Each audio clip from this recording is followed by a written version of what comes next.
Hi guys, for today's video ay pag-uusapan natin kung paano nga ba using ang GCash app pag ayaw mag-open. So meron akong tatlong method dito na kung saan ay makakatulong ito para maayos ang inyong GCash account. Kaya't kung gusto mong matuto ay tutok ka lang sa video tutorial na ito at panoorin mo hanggang dulo. So bago tayo pumunta sa ating tutorial video, kapag di ka pa nakakapag-subscribe sa aming YouTube channel Tara G, ay huwag mo kalimutang mag-subscribe at i-hit ang notification bell para lagi kang updated sa mga latest upload namin. So let's start!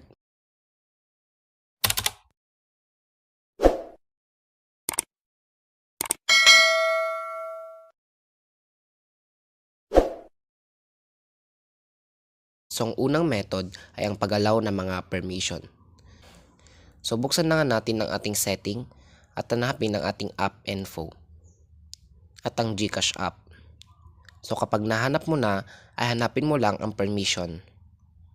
So click lang natin ang ating permission. So as you can see, may nakalagay dito na no permission allowed. So ang gagawin natin dyan is click natin ang ating camera. And then click allow only using the app. And then yung contact, so allow lang po natin yan.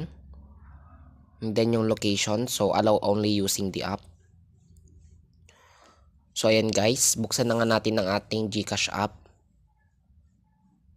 As you can see, ay gumana nga ang ating GCash account.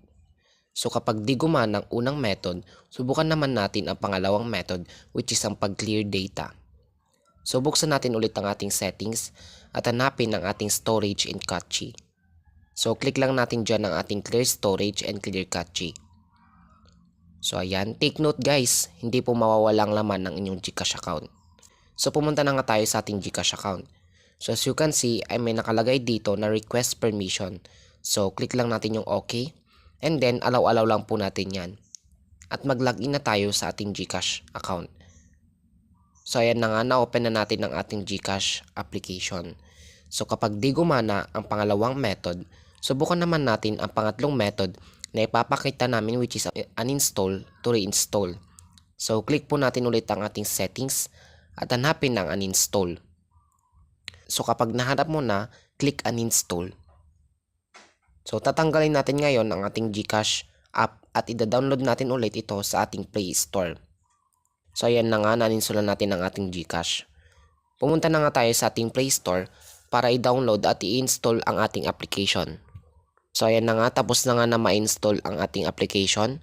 So buksan natin ito at i-allow ang mga permission na kailangan niya. At mag-login na tayo sa ating GCash account. So ayan, na-open na natin ang ating GCash application. Sana po ay may natutunan kayo sa video tutorial na ito, at kung nakatulong sa iyo ang video na ito ay huwag mo kalimutang mag-subscribe at i-hit ang bell button para ma-notify ka kung meron tayong mga bagong video tulad nito. Don't forget to like and share, and thank you for watching.